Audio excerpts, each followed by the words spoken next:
ඔන්න එකමත් එක කාලෙක පිටිසර ගමක ජීවත් වුණා බණ්ඩේ කියලා දුප්පත් ගැමියෙකුයි එයාගේ බිරිඳයි.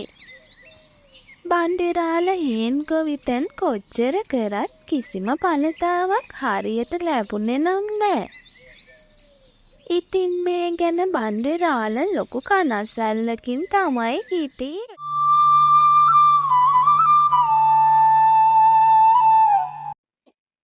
මේ ඇහුණද? දවල්ට උයන්න කියලා ගේ හරිය හාල් ඇටයක්වත් නෑ.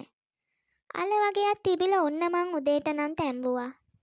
මම මේ කල්පනා කරේ අද කැලේට ගොහින් දර ටිකක් කපන් එන්න කියලා. නගරයට අරන් ගිහින් විකුණලා කීයක් හරි හොයාගන්න පුළුවන් නේ හාමිනේ. ඒ අදහස නම් හොඳයි බණ්ඩිරාලේ. ඔහෙට පුළුවනි ඕව කරන්න. මොනවා කරන්නද හාමිනේ? කරන ගොවිතැන් එකක්වත් කෝ හරියනවා කියලා. මේක ගෙනihin දවල් වෙන්න කන්නකෝ. ඕව කාලා වැඩ කරන්න පුළුවන්ද දන්නේ නෑ. හොඳමයි හාමිනේ. මං එහෙනම් ගොහින් එන්නම්කෝ. ඔන්න ඉතින් බණ්ඩිරාල දර කපන්න කැලේට යන්න පිටත් වුණා. ටික දුරක් යද්දී බණ්ඩිරාලට මුණ ගැහෙනවා වයසක කාන්තාවක්. අනේ දරුවෝ මට කන්න යමක් දෙනවද? මට හරිම බඩගිනි. දවස් දෙක තුනකින් හරියට කෑමක් බීමක් නෑ. මෙන්න මේ අල ටික කන්නකෝ එහෙනම් අම්මේ. හවස් වෙන්න කලින් දර ටිකක් කපා ගන්න ඕනි. මං එහෙනම් ගොහින් එන්නම්. ඔහොම ඉන්න දරුවෝ. මෙන්න මේ අඹ ගෙඩිය අරගන්න.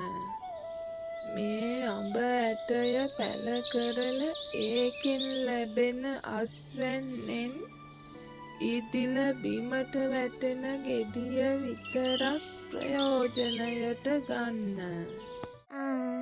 ඔහේ ආවද? මේ මොකද්ද? කොහෙන්ද මේ අඹ ගෙඩියක්? කැලේ අඹ ගහක්වත් තිබුණද? ගමරාල ගෙට ගොඩ වෙන්නත් කලින් තොරතෝංචියක් නැතුව හාමිනේගේ ප්‍රශ්න වැලේ නම් කිසි අඩුවක් තිබුණේ නැහැ. ලේදි මට වයසක කාන්තාවක් මුණ ගැහුණා. ඇය තමයි දුන්නේ හාමිනේ. කැලේට සිදු සියලු දේ බණ්ඩිරාල හාමිනේට පැහැදිලි කරා. අපෝ මේක නම් කන්නත් බයයි. කවුද දන්නේ රාලේ? මොනව දාලා දීලාද කියලා? මට නම් කන්න බෑ. රාලෙට ඕන්නම් කන්න. අනේ හාමිනේ. ඒ වයසක අම්මා මොනව දාලා දෙන්නද? කෝ මෙහෙට දෙන්න එනං හාමිනේ. මංවත් කන්න.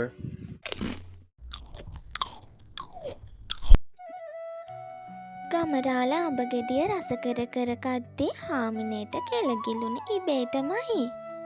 අඹ ගෙඩිය කාලා ඉවරුණු බණ්ඩිරාල අඹ ඇටය වාඩි වී සිටි තැන සිටම මිදුලට විසි කරා.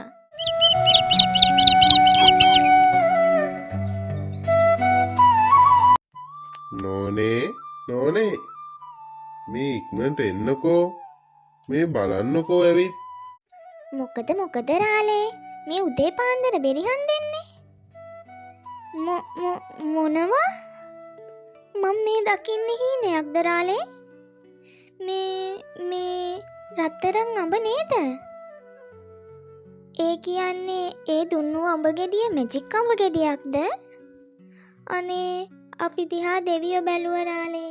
ඔන්න ඉතින් මිදුලට වැටිලා තිබුණු අඹ ගෙඩියත් අරන් බණ්ඩිරාල නගරෙට ගිහින් විකුණලා ඒ ලැබුණු සල්ලි වලින් හාල් පොල් එළවලු ඒ වගේ ගෙදරට ඕනි කරන අඩුපාඩුත් අරන් එනවා. දවසින් දවස වැටෙන රත්තරන් අඹ ගෙඩි විකුණලා බණ්ඩිරාල ලස්සන ගෙයක් හදනවා. ඉතින් දැන් නම් කෑම බීම වලින් අඩුවක් නම් තිබුණේ නැහැ.